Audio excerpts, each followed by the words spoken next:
Marry into the richest family alive, and the day your husband dies, you vanish forever. In a country where money had only one true throne, that throne belonged to the Vane family. They were not simply rich. They were rich the way mountains are old, so completely that no one alive could remember a time before them.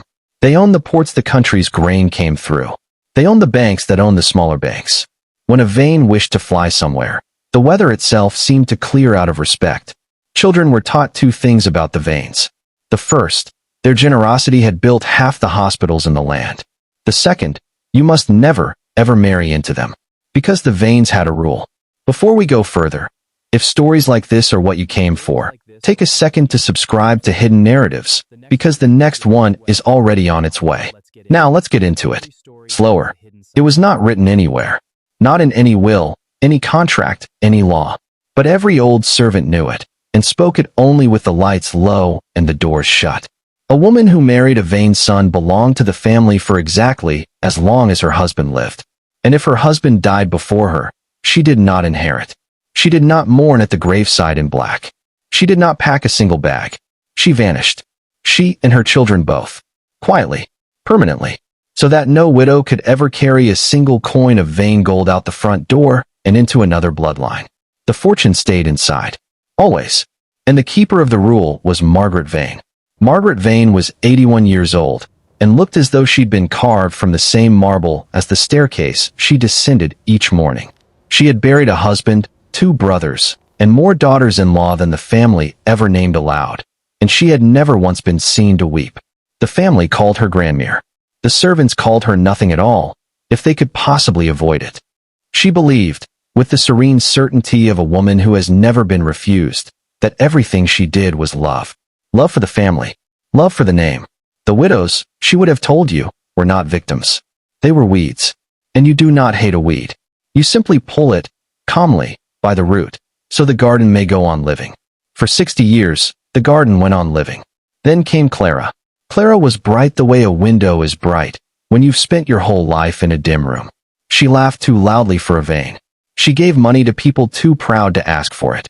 When she married the eldest Vane's son, Julian, the whole country exhaled, as though a fairy tale had finally been allowed to come true. But Clara hadn't come from fairy tales. Clara had come from a house with a leaking roof. And she had a younger sister, who'd grown up under that same roof, in that same narrow bed, listening to the same rain. Her name was Serafina. Clara had called her Sarah since they were small. The two of them had clawed their way up out of nothing, side by side, each holding the other's wrist so neither slipped back down. And when Clara rose high enough to wear the Vane diamonds, she reached back and pulled Sarah up with her. By the time Clara was a Vane bride, Sarah had built a fortune of her own. Cleaner money, quieter money, earned. The sisters weren't merely rich. They were free. They believed nothing in the world could touch them. Beat. They were right about one of them. Julian Vane died in the spring. A heart that simply stopped, the family doctors said. And the family doctors said precisely what Margaret Vane paid them to say. He was 44. 3 weeks after the funeral, Clara stopped answering her phone. Sarah flew to the country house that same night. The great iron gates stood open, which was wrong. The Vane gates were never open. The servants would not meet her eyes, which was wrong too. And in the long drawing room, beneath portraits of dead men who all had the same cold mouth, Margaret Vane received her. Slower, gentle. The old woman poured tea with hands that did not shake.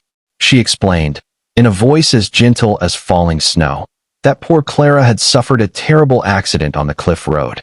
That grief had made the girl careless. That there was, so tragically, no body to return to the family.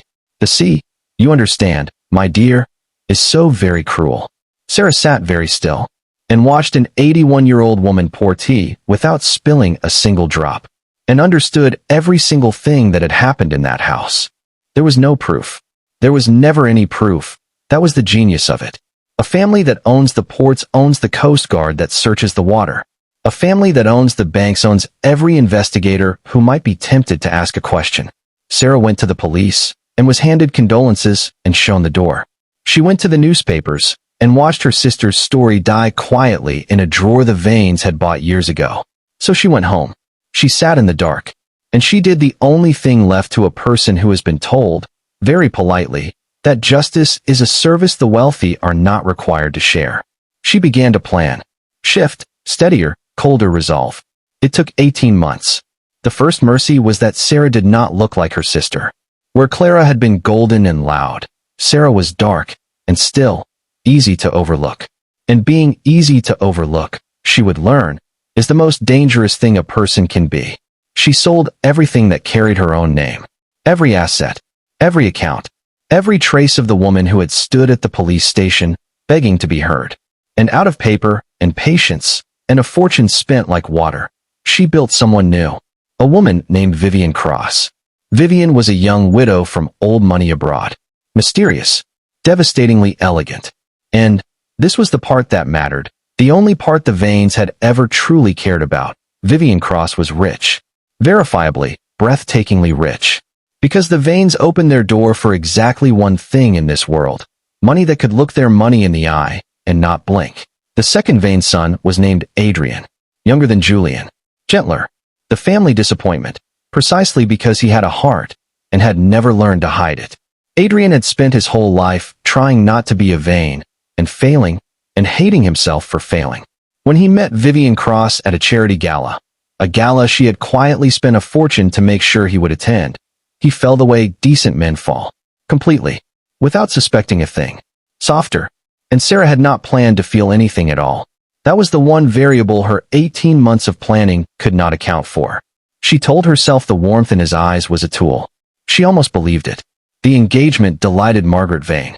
New blood, new money, and Vivian's fortune was a thing even the Vanes were forced to respect. This marriage would add to the garden, not threaten it.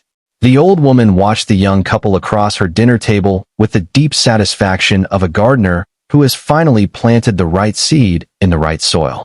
And so Serafina came, at last, through the front door of Vane House. Not as a guest, not as a grieving sister, begging strangers for the truth. As a bride, she walked through the very door her sister had once walked through laughing, 2 years and 1 lifetime ago. She wore white. She let the old woman who had ordered her sister erased from the earth lean in and kiss her cheek. And she did not flinch. And she did not weep, because she had buried weeping 18 months before. Inside, she began to look. She was patient. She charmed the servants the family had trained itself not to see. And servants, she understood, see everything. She found the old groundskeeper, whose late wife had once been a maid to a Vane bride. A bride who laughed at dinner one autumn, and was simply gone by spring. She let him talk. She listened to the names of women no one else remembered. And one night, while the great house slept, and Adrian dreamed beside a woman who was not who he thought she was, Sarah went into the wing that was forbidden to everyone but Margaret. She picked a lock she had spent a month learning to pick. And she opened a drawer in the old woman's own room. Inside it, wrapped in cloth, was a bracelet. Gold. Thin. Dinted in one place, where no cleaning woman had ever been allowed to polish it smooth, because their mother had owned it first, in the house with the leaking roof. And Clara had worn it every day of her life, and refused to let anyone fix the dent. Because the dent was theirs. Margaret had kept it. Not hidden it. Kept it. Quiet, devastated. A trophy. Sarah stood in the dark, with her dead sister's bracelet closing around her own wrist, and the grief she had buried 18 months ago came up out of the ground, all at once, silent and enormous. And she had to press her free hand against her mouth, to keep from making a sound, which is why she did not hear the footsteps in the corridor, until they had nearly reached the door. A line of light slid across the floor as the handle began, very slowly, to turn. And from the far side of the door, in a voice as gentle as falling snow, the old woman said, "Whisper, I knew a girl once with eyes like yours. End card. She has the proof. She has the bracelet. And now the keeper of the rule has her, alone, in the dark, in a house that has swallowed women for 60 years without ever once being made to answer for a single one. If this story stayed with you, do me a small favor, like the video, and subscribe to Hidden Narratives so the next one finds you. Leave a comment and tell me the moment that got you. I read them. And if you're in the mood for another, the next story is waiting for you right now on the screen. Until then, remember that every story has a hidden side.